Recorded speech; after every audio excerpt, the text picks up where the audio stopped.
Olá, pessoal que acompanha nossas análises. Bom, para quem, assim como nós, vive o dia a dia da gestão do ensino superior, daquela regulação pesada e da conformidade acadêmica, olha, tem certas tendências que simplesmente acendem um alerta vermelho na hora. Hoje a gente vai mergulhar de cabeça num problema extremamente sério, um risco sistêmico, tá? Algo que ameaça a própria base da avaliação educacional no nosso país, o ENAD e a exceção judicial. A gente não está falando de um detalhezinho burocrático, não. É uma ameaça real e super perigosa à integridade dos dados que sustentam as nossas universidades. Vamos entender direitinho por que essa judicialização da avaliação é um caminho que tem que deixar quem trabalha com gestão de cabelo em pé. Então, vamos direto ao estopim dessa nossa conversa de hoje. Olha só o que aconteceu. O Tribunal Regional Federal da 4ª Região simplesmente determinou que a Universidade de Santa Cruz do Sul não exigisse a regularidade no ENAD como condição para a colação de grau de uma estudante. A aluna até fez a prova, beleza, mas deixou uma pendência gigante para trás. Ela simplesmente não respondeu ao questionário do estudante. E aí, via justiça, conseguiu o diploma. Claro, ninguém aqui discorda que um estudante não deve pagar o pato por falhas em sistemas do governo ou por falta de comunicação, né? Mas a reflexão crítica que a gente, na cadeira de gestor, precisa fazer é outra. Tem um abismo, mas um abismo mesmo, entre proteger alguém de um erro sistêmico e esvaziar completamente uma obrigação regulatória na canetada.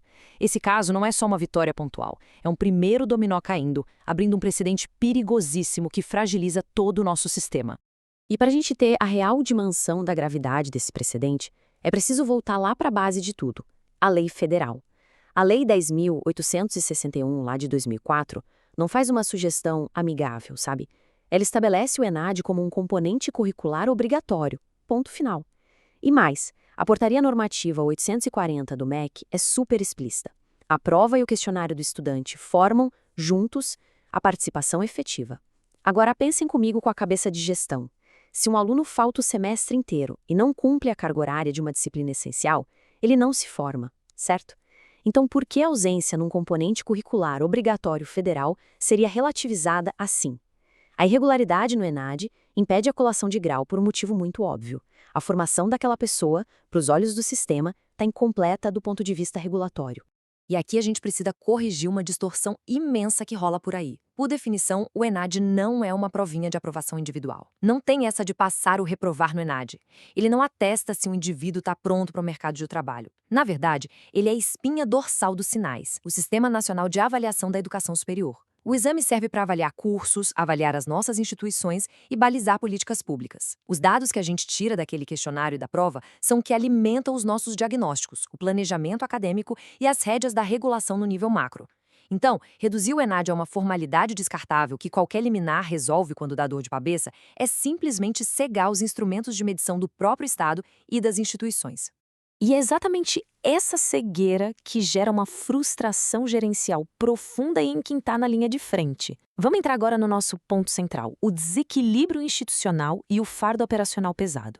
Porque, convenhamos, a carga nas costas das instituições já é absurda. E quando a responsabilidade regulatória lá na outra ponta começa a ser ignorada, a balança quebra de vez. Vamos olhar de perto esse cenário, porque isso reflete a nossa dor de cabeça diária na gestão universitária. De um lado, as instituições. Pensa na força-tarefa hercúlea que a gente faz. A gente inscreve a galera, faz campanha, o coordenador do curso soa a camisa em reuniões, o procurador institucional fica lá monitorando prazos que não perdoam, a gestão inteira trata o ENAD como um evento estratégico de altíssimo risco. É um esforço monumental. Do outro lado, a obrigação de quem estuda acaba sendo tratada, muitas vezes, como algo super leve. O discente, que é quem de fato valida a nota final com o desempenho dele, vira um mero sujeito passivo para os olhos do sistema e do judiciário. Isso cria um incentivo muito perigoso. Fica parecendo que fugir do ENAD custa quase nada, mas o estrago dessa fuga derruba a nota de um curso inteiro e penaliza a instituição de forma brutal. E a partir do momento que esse comportamento é validado via justiça, a gente dispara um efeito dominó em cascata. Primeiro, detona a confiabilidade do próprio INEP e de todo o processo de avaliação.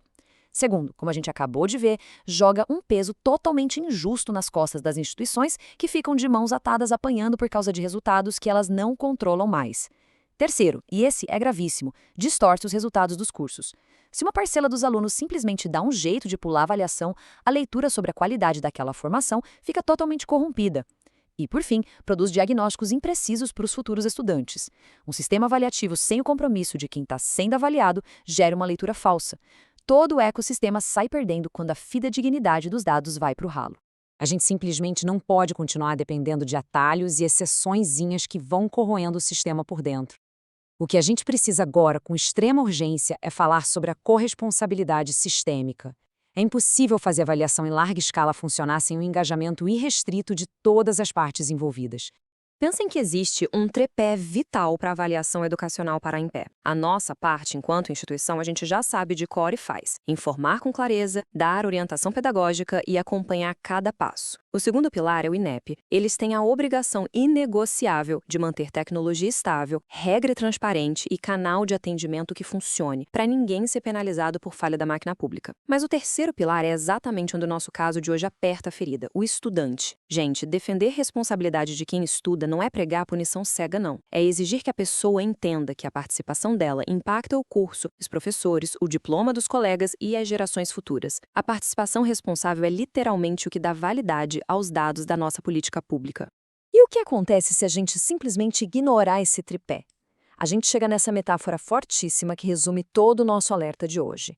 Corremos o risco de transformar o INAD num termômetro usado apenas quando a febre interessa.